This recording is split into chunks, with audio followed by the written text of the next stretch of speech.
సంథాలీ భాష రక్షకుడు, old చికీ script మరియు సంస్కృతి శ్రీ చరణ్ హెంబ్రమ్, పద్మశ్రీ 2026.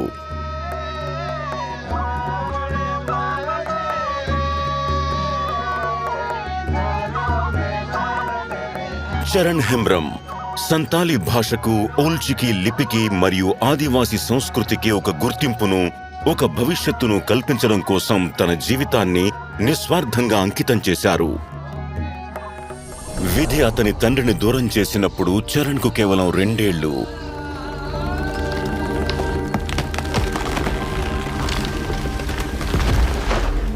అయినా తన తల్లి సంరక్షణలో అతని బాల్యం సహజంగా సాగింది.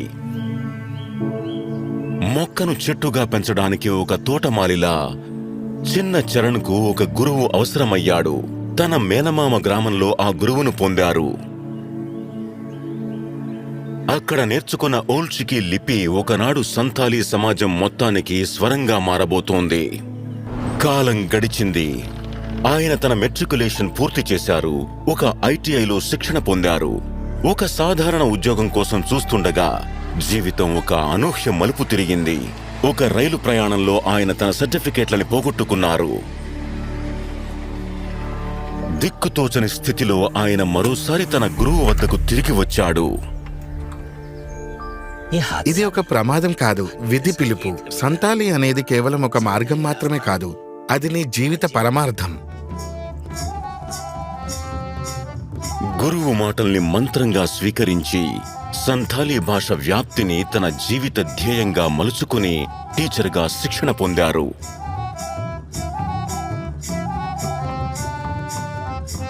అలా గ్రామాల్లో, స్కూల్స్లో, ఆశ్రమాల్లో,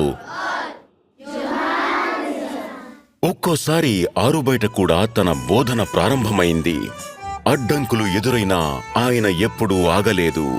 ఒక్కొక్కటిగా వందలాది ఆశ్రా కేంద్రాలలో వేలాది మంది పిల్లలు సంతాలీ విద్యను పొందారు. సంతాలీ భాషకు ఒక కొత్త జీవం పోసుకుంది. తన అవిశ్రాంత కృషి ఫలితంగా ఆయన సంతాలీ సెక్రటరీగా నియమితులయ్యారు. అక్కడ ఆయన వివిధ సంస్థలను ఏకం చేసి ఈ ఆశ్రాలకు గుర్తింపును కల్పించారు. ఒక పాఠ్య ప్రణాళిక రూపుదిద్దుకుంది. తద్వారా సంతాలీ ఒక పాఠ్యాంశంగానే కాక ఒక మంచి కెరియర్కు అర్హతగా కూడా మారింది. ఆయన రచనలు సంతాలీకి దాని స్వంత సర్గంను అందించాయి. ఆయన సంగీతం, నాటకం ఒక సజీవ తత్వరూపంగా మారాయి. సంతాలీ సమాజం మొత్తం అనుసరించగలిగే ఒక లయగా నిలిచాయి. మన భాషను సజీవంగా ఉంచినప్పుడు అది మనల్ని సజీవంగా ఉంచుతుంది.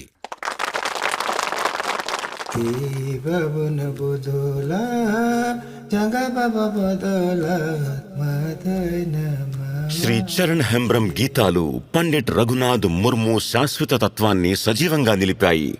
అంతేకాక అవి నేటికి ఆయన ప్రజలకు సంథాలీ జీవన విధానాన్ని నిర్దేశిస్తున్నాయి. శ్రీ చరణ్ హెంబ్రమ్, పద్మశ్రీ 2026. శతకోటి వందనాలు.